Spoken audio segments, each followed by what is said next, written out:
आज की वीडियो में हम one gene one enzyme hypothesis को डिस्कस करेंगे जो कि जॉर्ज बीडल और एडवर्ड एल टैटम ने 1941 में प्रपोज की। दे वर द फर्स्ट वंस जिन्होंने ये डिमॉन्स्ट्रेट किया कि एक पर्टिकुलर जो मेटाबॉलिक पाथवे होता है उसमें हर स्टेप के ऊपर कोई पर्टिकुलर एंजाइम होता है जो कि उस केमिकल रिएक्शन को कैटालाइज कर रहा होता है। उस एंजाइम और एक पर्टिकुलर जीन जो है उसके दरमियान एक लिंक है। मीन्स कि एक जीन एक पर्टिकुलर एंजाइम की सिंथेसिस के लिए रिस्पॉन्सिबल होती है and all of you know that enzyme जो हैं दीज आर प्रोटीन्स। इन्होंने इसको एक्सपेरिमेंटली प्रूव करने के लिए पिंक ब्रेड मोल्ड जो है that is scientifically known as Neurospora crassa इसको यूज़ किया और इसके अंदर एक्सरे इरेडिएशन से म्यूटेशंस इंड्यूस करवाई और एक पर्टिकुलर जो केमिकल रिएक्शन है एक पर्टिकुलर बायोकेमिकल पाथवे का वो ब्लॉक हो गया due to these mutations. Neurospora जो है इसको ग्रो करने के लिए एक डिफाइंड मिनिमल मीडियम रिक्वायर्ड होता है। मिनिमल मीडियम जो है इसमें शुगर है, कुछ इनऑर्गेनिक एसिड्स और सॉल्ट्स हो सकते हैं और न्यूट्रिएंट कोई नाइट्रोजन सोर्स है और नाइसिन जिसको हम विटामिन B3 भी कहते हैं। अब मीडिया जो होते हैं ये दो तरह के होते हैं, एक कंप्लीट मीडियम होता है और एक मिनिमल मीडियम होता है। कंप्लीट मीडियम के अंदर वो तमाम न्यूट्रिएंट्स और मिनरल्स होते हैं जो कि एक ऑर्गेनिज्म को ग्रो करने के लिए रिक्वायर्ड होते हैं, जबकि जो मिनिमल मीडियम होता है इसके अंदर कुछ पर्टिकुलर सब्सटेंसेस होते हैं जो कि उसको ग्रो करने के लिए रिक्वायर्ड होते हैं। अब बीटल और टैटम ने जो एक्सरे इरेडिएशन से जो मोल्ड हैं उनके स्पोर्स के अंदर जो म्यूटेशन इंड्यूस करवाई हैं, अब उन म्यूटेंट्स को आइसोलेट करने के लिए कि किन स्पोर्स के अंदर म्यूटेशंस कॉज हुई हैं किन में नहीं हुई, अब उसके लिए इन्होंने मिनिमल मीडियम को यूज़ किया। अलोंग विद दैट एक सप्लीमेंट्री कंपाउंड्स को यूज़ किया। अब वो इंडिविजुअल्स या वो स्पोर्स जिनके अंदर म्यूटेशंस कॉज हुई हैं उनके अंदर एक पर्टिकुलर जो बायोकेमिकल पाथवे है वो ब्लॉक हो चुका है due to a mutation in the gene that is responsible for a particular enzyme.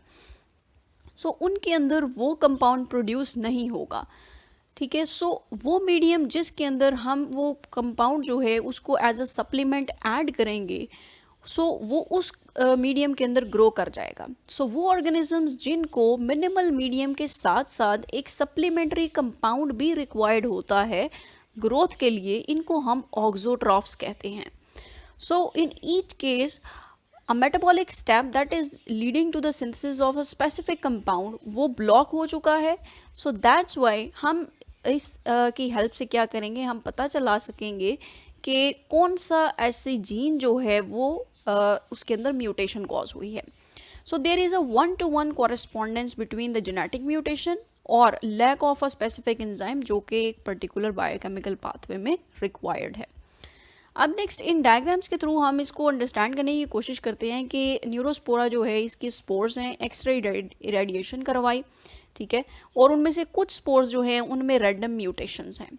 उन स्पोर्स से फर्दर जो ऑफस्प्रिंग प्रोड्यूस हुए हैं these are the offsprings of x rayed spores. ठीक हो गया। अब इनको हमने ग्रो करवाया है ऑन अ कंप्लीट मीडियम जिसके अंदर तमाम न्यूट्रिएंट्स हैं जो कि इनकी ग्रोथ के लिए रिक्वायर्ड हैं। अब ग्रोथ करवाने के बाद नेक्स्ट स्टेप है कि हमने ये देखना है कि इनमें से कौन से ऐसे स्पोर्स हैं जिनके अंदर म्यूटेशन है।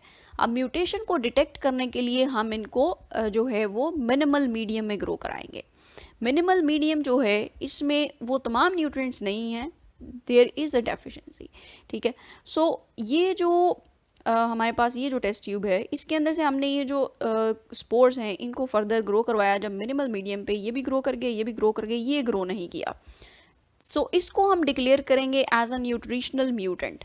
न्यूट्रिशनल म्यूटेंट्स ऐसे म्यूटेंट्स होते हैं जिनके अंदर एक पर्टिकुलर जो न्यूट्रिएंट है, केमिकल कंपाउंड है, सब्सटेंस है, वो प्रोड्यूस नहीं हो रहा जो कि उनकी ग्रोथ के लिए रिक्वायर्ड है। आपको उनको वो एज अ सप्लीमेंट देना पड़ेगा। उनको हम कहते हैं these are nutritional mutants, they can't grow on minimal medium. अब हमने क्या करना है कि ये जो न्यूट्रिशनल म्यूटेंट है ये हमने यहाँ से मिनिमल मीडियम के ऊपर ग्रो करवा के वी गॉट टू नो कि कौन सा जो स्पोर है दैट इज़ म्यूटेटेड। अब जो हमारे पास कंप्लीट मीडियम में उसकी ग्रोथ आई है उसको हम यूज़ करेंगे उसको फर्दर डिटेक्ट करने के लिए कि इसके अंदर कौन सा ऐसा पर्टिकुलर न्यूट्रिएंट है जो कि सिंथेसाइज नहीं हो रहा, कौन से ऐसा जो है बायोकेमिकल पाथवे जो कि ब्लॉक हो चुका है। इसमें हम दो चीज़ें यूज़ करेंगे further, minimal medium plus full set of vitamin. इस मीडियम के अंदर ग्रो करवाएंगे उसको, and then minimal medium plus 20 amino acids. अब इसको करवाने के लिए हम क्या करेंगे कि 20 डिफरेंट टेस्ट ट्यूब्स लेंगे, उनके अंदर मिनिमल मीडियम और हर एक के अंदर एक पर्टिकुलर अमाइनो एसिड जो है उसको ऐड कर देंगे। जिस अमाइनो एसिड वाली ट्यूब के अंदर ग्रोथ आएगी, इट मीन्स के इनके अंदर वो बायोकेमिकल पाथवे जो है उस पर्टिकुलर अमाइनो एसिड की सिंथेसिस के लिए वो ब्लॉक हो चुका है। Mutant is rescued bye arginine. वो मीडियम जिसके अंदर हमने आर्जिनिन दिया हुआ है उसके अंदर उसकी ग्रोथ आ गई है, इट मीन्स के mutation has disrupted the arginine biosynthesis pathway. इस तरीके से जो है इन्होंने एक्सपेरिमेंटली इस चीज़ को प्रूव किया कि एक पर्टिकुलर जीन के अंदर अगर म्यूटेशन आ रही है, so it is hindering the synthesis of a particular enzyme in a particular biochemical pathway. So this hypothesis was then revised as one gene, one polypeptide hypothesis.